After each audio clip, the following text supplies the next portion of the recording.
সীমান্তে থামছেই না বিএসএফ এর পুশিন চেষ্টা। কুড়িগ্রামের পরিস্থিতি জানাতে এই মুহূর্তে আমাদের সাথে যুক্ত হচ্ছেন গোলাম মাওলা সিরাজ এবং জামালপুর থেকে আমাদের সাথে যুক্ত হচ্ছেন আনোয়ার হোসেন মিন্টু। শুরুতে গোলাম মাওলা সিরাজের কাছে যাব। সিরাজ, এই পুশিনের চেষ্টা তো থামছেই না, কি দেখছেন আসলে পরিস্থিতি? যে আসলে সীমান্তে গত কয়েকদিন ধরে যে উত্তেজনা, সেই উত্তেজনা কিন্তু কিছুটা কমেছে। সেই উত্তেজনার জায়গায় এখন যেটি হয়েছে সেটি হচ্ছে যে মানুষগুলো বিশেষ করে যে ব আ রৌমারীর ২টি সীমান্তে ২টি শিশুসহ ৯ জন আজকে প্রায় ৩ দিন থেকে তারা যে নোম্যান্স ল্যান্ডে অবস্থান করছে, এই যে তাদের যে আসলে দুঃসহ সময় পার করা, এই বিষয়টি এখন কিন্তু আসলে সামনে চলে এসেছে।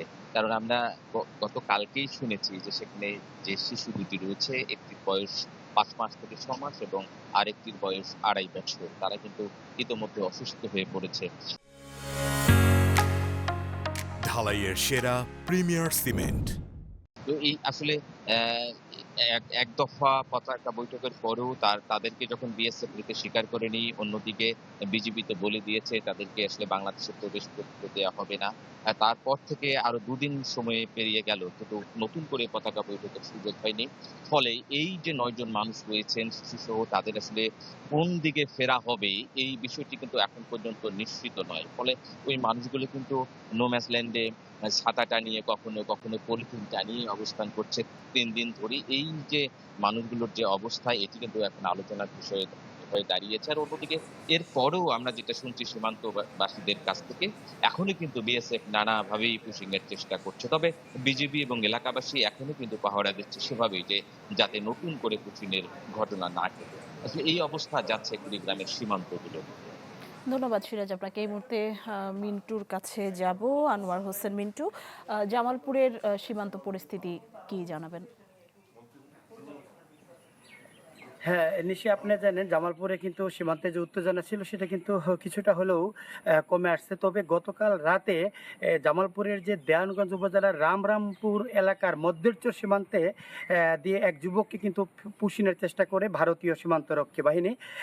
তবে বর্ডার গার্ড বাংলাদেশের যে বিজিবি এবং স্থানীয় জনগণ কিন্তু প্রচণ্ড বাধা সৃষ্টি করে, এতে কিন্তু তাদের সেই ব্যর্থ হয়, পুশিংয়ের অবস্থাটা ব্যর্থ হয়। বর্তমানে ওই যুবক কিন্তু আন্তর্জাতিক যে শূন্যরেখা অর্থাৎ নো ম্যানস ল্যান্ডে অবস্থান করছে। এর আগেও কিন্তু আপনি জানেন যে গত ৯ জুন উপজেলা বকশীগঞ্জ উপজেলার কামালপুর সীমান্ত দিয়ে কিন্তু বিএসএফ ৬ জনকে পুশিনের চেষ্টা করে। তবে বিজিবির যে প্রচণ্ড প্রতিরোধ সেজন্য কিন্তু তারা ব্যর্থ হয়। আর বিজিবি ও স্থানীয় বাসিন্দারা যেমনটি জানান যে গতকাল সোমবার মধ্যরাতে কিন্তু দেওয়ানগঞ্জের সেই পাররামরামপুর ইউনিয়নের জাউডাঙ্গা বিওপির ১,০৭৮ নম্বর পিলারের কাজ দিয়ে ৩৫ বছরই এক বয়সী এক ব্যক্তিকে বাংলাদেশে পুশিনের চেষ্টা চালায় ভারতীয় সীমান্তরক্ষী বাহিনী বিএসএফ।